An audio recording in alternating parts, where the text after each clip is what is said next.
Okay, I'll make a short video about how to set up the adapter. First, the adapter must have lights on. Yeah, lights. Oh, you must plug in the cable. The lights must be on. If lights not flashing, not gonna work. So then, how you find the adapter? You right-click, run, Control Panel, Tools, Control Space Panel. Press OK. You're gonna see this. Then it's network share. If you see a different layout, most likely like this, just network and internet. Then you're gonna see network internet, right? Yeah, network internet.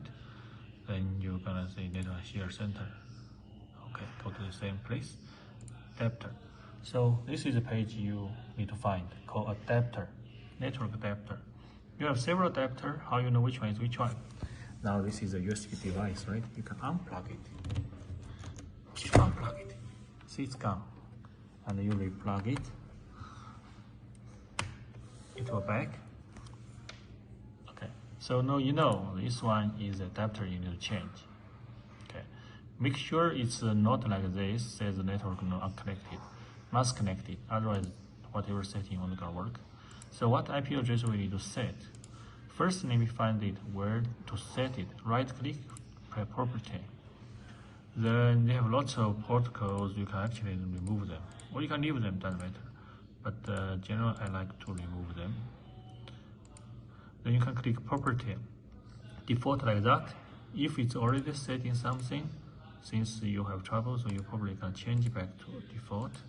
Okay, so when you open this, suppose it look like that. Then what IP to set? I made a list here. You can make a screenshot if you want. Generally for the ATools system, like large format printer, this is device IP, also a server IP, also it's actually the printer, the machine you bought, this IP address. And typical is we set like this. Okay, this is one we need to set. If you have PrintExp system, for example, DTF printer, those things, this is the server IP, printer IP, the device IP, the machine IP, just not this computer IP. This computer IP need to be this one, sorry, this one. Okay, why I say typical, I'm going to explain now. If you want to connect to a Raycus power unit for laser, this is IP, okay. And the subnet mask always this one, just remember always this one. Now if we go back to the network, okay, not this one, close it. Open the terminal window now. Okay, this one. So this IP address, for example, you need to set is where you can type, or you can copy. Let me just copy in this case. For example, this is a server IP. You don't need to set this one.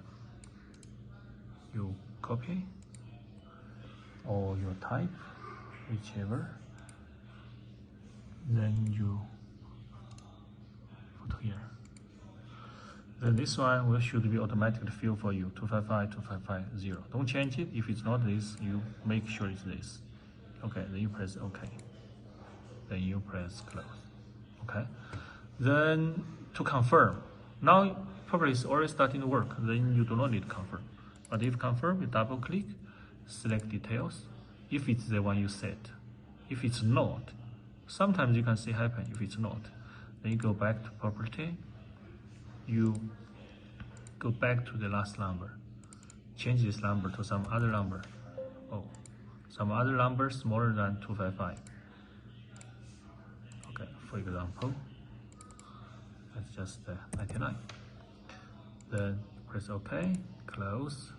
You check details. Does it say 99? Yes. So on the last number, you can have lots of options, but not the same one as your device. So it means if you on A2 system, you can set 188. Normally we do. You can set 1, 2, 3, 4, 5, anything until 255, just not 25. Same like if you're on a Raycus power supply, you can set 12. That's normally we typically set, but don't set to 10. Okay. And then once you set, you go to status details, check the IP address. If it's not what you said, you change the last number. You have lots of options until you find one. That's all.